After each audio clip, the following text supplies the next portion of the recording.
রুডির নিলামের শেষ মুহূর্তে এসে উপস্থিত হলো লাবণ্য এবং এসেই বলল যে এক্ষুনি বন্ধ করো লাবণ্য নিসেনের নিলাম। যেটা দেখে চমকে যায় ওখানে উপস্থিত সবাই। আমরা এর আগে দেখেছিলাম যে পত্রিকায় লাবণ্য বিক্রি করার জন্য বিজ্ঞপ্তি দেয় রুডি, কারণ রুডির মনের মধ্যে চিন্তা আছে যে সে চৌধুরী বাড়ির সবাইকে শেষ করে দেবে। কিন্তু আমরা অপরদিকে দেখতে পাই সে যে পত্রিকাতে বিজ্ঞপ্তিটা দিয়েছিল সেই বিজ্ঞপ্তিটা মানে সব দিকে ছড়িয়ে পড়ে, সবাই জানতে পারে যে লাবণ্য বিক্রি হচ্ছে এবং একটা সময় সেই পত্রিকাটা লাবণ্যের হাতেও চলে যায়। কারণ আমরা এখানে দেখেছিলাম যে বিমান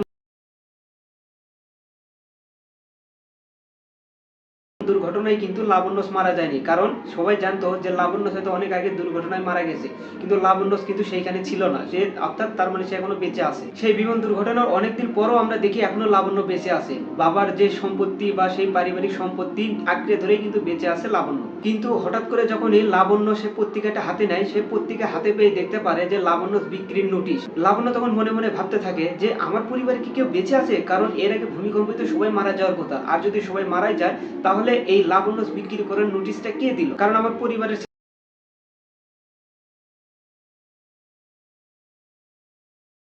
ছাড়া কেউ তো পত্রিকাতে বিজ্ঞপ্তি দিতে পারবে না, তাহলে এই পত্রিকাতে বিজ্ঞপ্তিটা কে দিল, তাহলে কি আসলে আমার পরিবারের কেউ এখনো বেঁচে আছে? এবং আমরা অপর দিকে দেখতে পাই যে লাবণ্য কিনে নেওয়ার জন্য সুদীপা পরমাকে পরামর্শ দেয়। সুদীপা পরমাকে বলে যে তুমি যদি লাবণ্য কিনতে পারো তাহলে তুমি কিন্তু ঘরে বসে ইনকাম করতে পারবে, কারণ তোমার সংসারেও যেহেতু এখন অশান্তি, তো এইখানে যদি তুমি এই কোম্পানিটা কিনে নিতে পারো তাহলে কিন্তু তুমি নিজের পায়ে নিজেই দাঁড়াতে পারবে এবং নিজেই কিন্তু নিজের মতো চলতে পারবে। সুদীপার এই পরামর্শগুলো পরমার ভালো লাগে, সেই জন্য পরমা সুদীপাকে সাথে নিয়ে পরের দিনই নিলামে চলে যায়।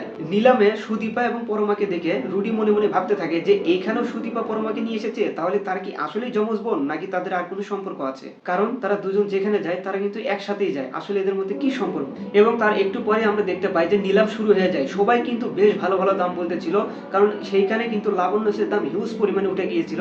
আমরা এখানে দেখতে পাইছিলাম সুদীপা এবং পরমাও কিন্তু অনেক ভালো একটা দাম বলেছে এবং তার একটু পরে সেইখানে উপস্থিত হয় লাবণ্য এবং লাবণ্যকে দেখে রুডি কিন্তু চিনতে পারে না, কারণ রুডি জানতো যে লাবণ্য তো এর আগেই মারা গেছে, সেজন্য সে কিন্তু আর লাবণ্যকে ভাবার চিন্তায় বাদ দিয়ে দিয়েছে। অর্থাৎ রুডি জানে যে লাবণ্য মারা গিয়েছে, সে কিন্তু আর সেই জন্য লাবণ্যকে নিয়ে চিন্তা করে না এবং সেজন্য লাবণ্যকে কিন্তু আর চিনতেও পারে না। কিন্তু লাবণ্য রুডির হাত থেকে ফাইল কেড়ে নেয়, নিয়ে বলে যে এক্ষুনি এই নিলাম বন্ধ করো, তুমি কোন সাহসে আমার এই নিলাম তুমি বিক্রি করছো, কারণ আমি এখনো লাবণ্য বেঁচে আছি, আর লাবণ্য বেঁচে থাকা অবস্থায় তুমি কখনোই এইটা নিলামে বিক্রি করতে পারবে না।